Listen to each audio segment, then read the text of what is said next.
السلام علیکم۔ آج کی بات قلندر شعور جون 2025۔ آدمی چلتا ہے تو ذہن کی مناسبت سے زمین اور قدموں کے درمیان ترتیب قائم ہوتی ہے۔ وہ زمین کی رفتار کو اپنی شعوری سطح کے مطابق محسوس کرتا ہے۔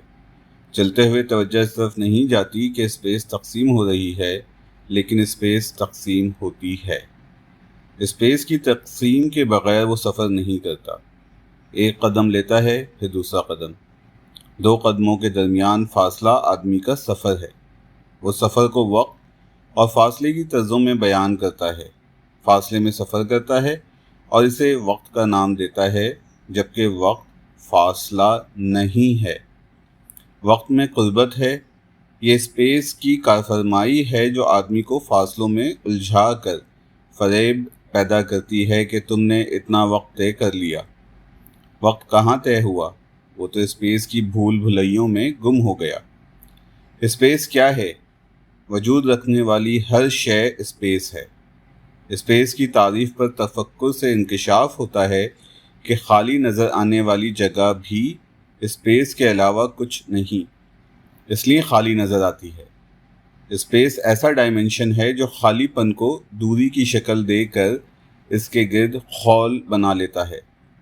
آدمی خول کے دھوکے میں آ کر اسے طرح طرح کے نام دیتا ہے، جبکہ خول اندر سے خالی ہے۔ یہ سب اسپیس کی کارفرمائی ہے۔ بیان کرنے کی دوسری طرز یہ ہے کہ محدود ذہن کی اسپیس تقسیم اور دوری کے سوا کچھ نہیں ہے۔ جو جگہ تقسیم نظر نہیں آتی وہ اسے خالی سمجھتا ہے، اور جس جگہ کو ٹکڑوں میں بٹا ہوا دیکھتا ہے اسے کوئی نام دے دیتا ہے۔ وجہ یہ ہے کہ آدمی زندگی کو تقسیم کی طرز یعنی کہ پیٹرن پر گزارتا ہے۔ گھڑی میں سوئیاں غائب کر دیں، وقت موجود رہتا ہے، لیکن آدمی کے طرز بیان سے باہر ہے۔ وقت کی موجودگی اس طرح ہے کہ گھڑی کی سوئی چلے نہ چلے، زندگی جہاں سے آئی ہے اس جانب رواں ہے۔ اسپیس کی تقسیم کی ایک مثال رات دن کا عدل بدل ہے۔ اللہ رات کو دن اور دن کو رات میں لپیٹتا ہے، رات میں سے دن اور دن میں سے رات کو نکالتا ہے، اور جسے چاہتا ہے ٹائم لیسنس سے واقف قرار دیتا ہے۔ خالق لیل و نہار اللہ کا ارشاد ہے، اعوذ باللہ من الشیطان الرجیم، بسم اللہ الرحمن الرحیم۔ اللہ رات کو دن میں داخل کرتا ہے اور دن کو رات میں داخل کرتا ہے، اور زندہ کو مردہ سے نکالتا ہے اور مردہ کو زندہ سے نکالتا ہے، اور جسے چاہتا ہے بے حساب رزق عطا کرتا ہے۔ العمران آیت 27۔ رات اور دن کے آنے جانے میں غور و فکر کرنے والوں کے لیے نشانیاں ہیں۔ غور کیجئے، فہم کے پٹ کھولیے۔ رات میں سے دن نکلتا ہے تو کیا دن رات سے الگ ہے؟ جب دن میں سے رات ظاہر ہوتی ہے تو کیا رات دن سے الگ ہوئی؟ رات اور دن کو منور کرنے والی روشنی ایک ہے۔ جب آدمی اسے محدود طرزوں میں دیکھتا ہے تو دن بن جاتی ہے، اور جب غیر محدود طرزیں نظر بنتی ہیں تو اس کا نام رات ہو جاتا ہے۔ رات اور دن کیا ہے؟ افق پر نظر دوڑائیے۔ ہم سورج سے دور ہوتے ہیں تو کہتے ہیں رات ہو گئی، سورج کے نسبتاً قریب ہوتے ہیں تو کہتے ہیں دن نکل آیا۔ ہم ایسی قرب و بعد میں زندگی جی رہے ہیں جس کے معنی اس زمین پر رہنے والے دوسرے فرد کے لیے مختلف ہیں۔ دونوں کا مشاہدہ الگ ہے اور دونوں درست نہیں، اس لیے کہ ہم اپنے اندر میں دیکھنے کو نہیں دیکھ رہے۔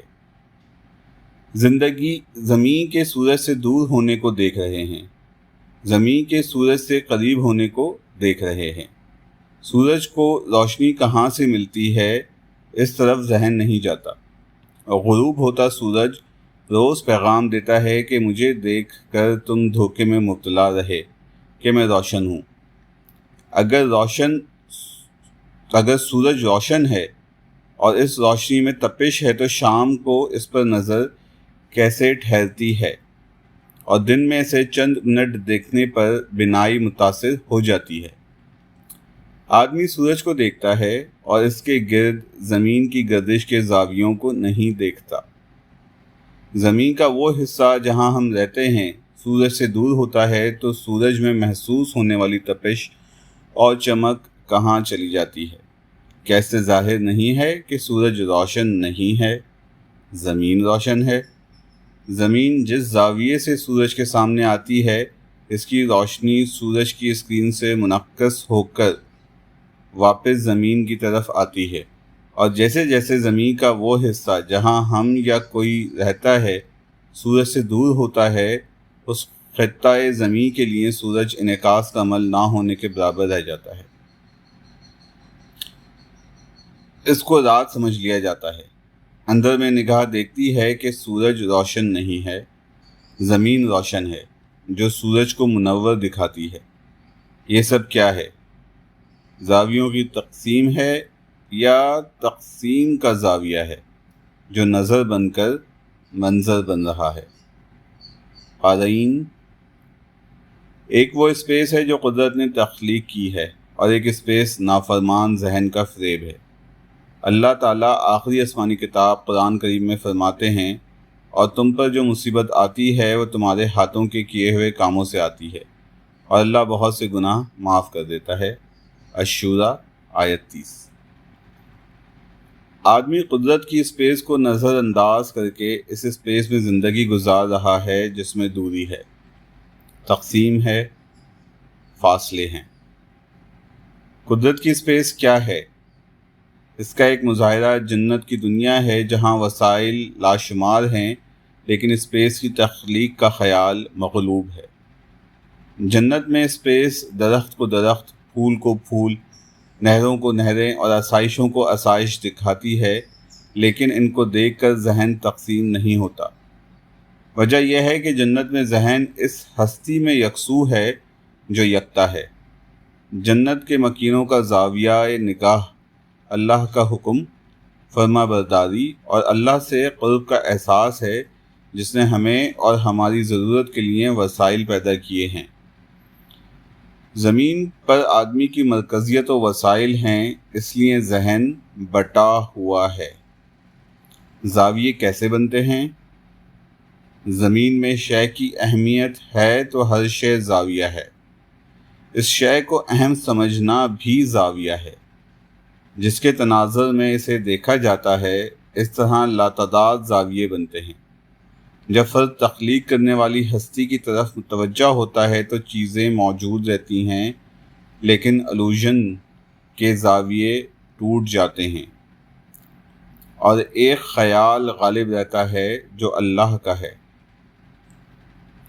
یکسو ہو کر اپنا رخ اس دین کی سمت میں جما دو، قائم ہو جاؤ اس فطرت پر جس پر اللہ نے لوگوں کو پیدا کیا ہے۔ اللہ کی بنائی ہوئی ساخت بدلی نہیں جا سکتی، یہی راست اور درست دین ہے، مگر اکثر لوگ نہیں جانتے۔ الروم 30۔ قابل قدر خواتین و حضرات، آج کی بات بحر رواں ہے جس میں سچے موتی ہیں۔ موج در موج اٹھنے والے خیالات اور خیالات کی تہ میں عیاں نہاں عیاں رموز آپ کی نظر ہیں۔ اللہ حافظ۔ خواجہ شمس الدین عظیمی۔